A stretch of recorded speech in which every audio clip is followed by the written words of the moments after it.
Eu sempre acho muito importante a instituição sindical, porque, de fato, é ela que nos representa enquanto categoria. Se não fosse o Sindicato dos Trabalhadores da Unicamp, eu não teria o privilégio, porque hoje sou uma mulher privilegiada, porque sou aposentada, talvez uma das últimas aposentadas do país. Então, e devo isso ao Sindicato dos Trabalhadores da Unicamp. Se hoje a gente teve alguns avanços, a gente pode considerar que esses avanços foram por conta das nossas lutas. Mas ainda temos muitos problemas. E eu costumo dizer que eu milito, enquanto mulher negra, porque é necessário que a gente acabe com a pobreza. Nós, mulheres negras, somos as mais pobres do mundo.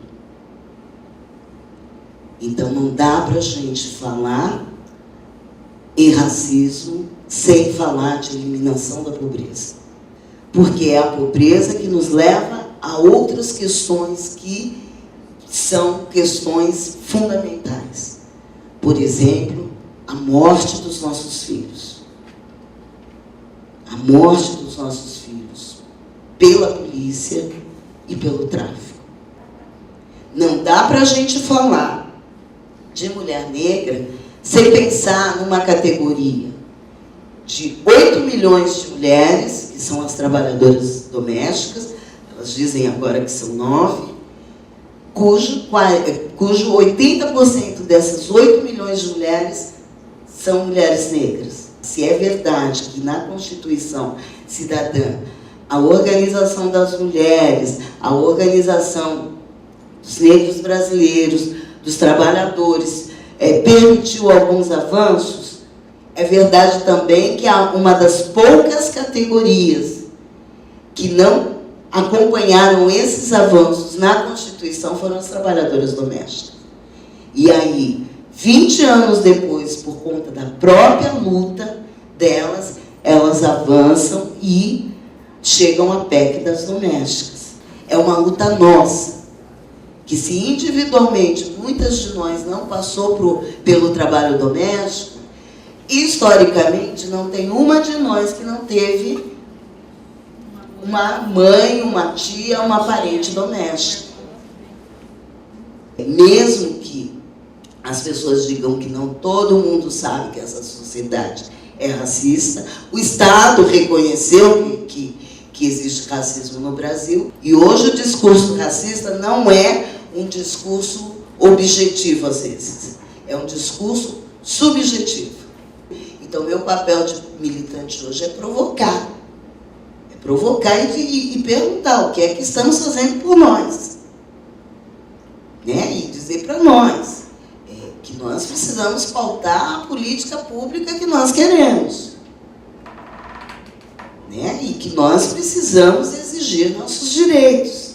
Então, a próxima etapa é a gente ser propositiva, é dizer o que queremos, o que podemos fazer por nós, o que queremos como resultado disso.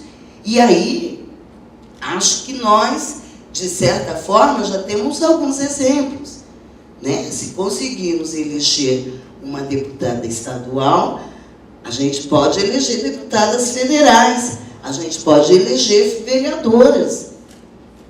A gente pode dizer, a gente pode pensar que ser presidente da associação de bairro é poder. O único setor hoje que tem acúmulo somos nós, mulheres negras. Nós botamos 40 mil mulheres na rua. E só não vieram mais por causa da questão econômica. Então, a gente está aqui para ser respeitada. A gente está aqui para ser respeitada porque hoje nós somos um setor do movimento social que está abalado, um setor muito importante. Nós somos um setor que está falando. Nós somos um setor que está em movimento. Nós somos um setor que temos 1000 divergências, mas que estamos juntas. Então, assim, há de se pensar os setores que economicamente têm algumas condições hoje, que nós, sem condição nenhuma, nós estamos fazendo. A responsabilidade de trazer as nossas pautas para a sociedade, mas trazer com força.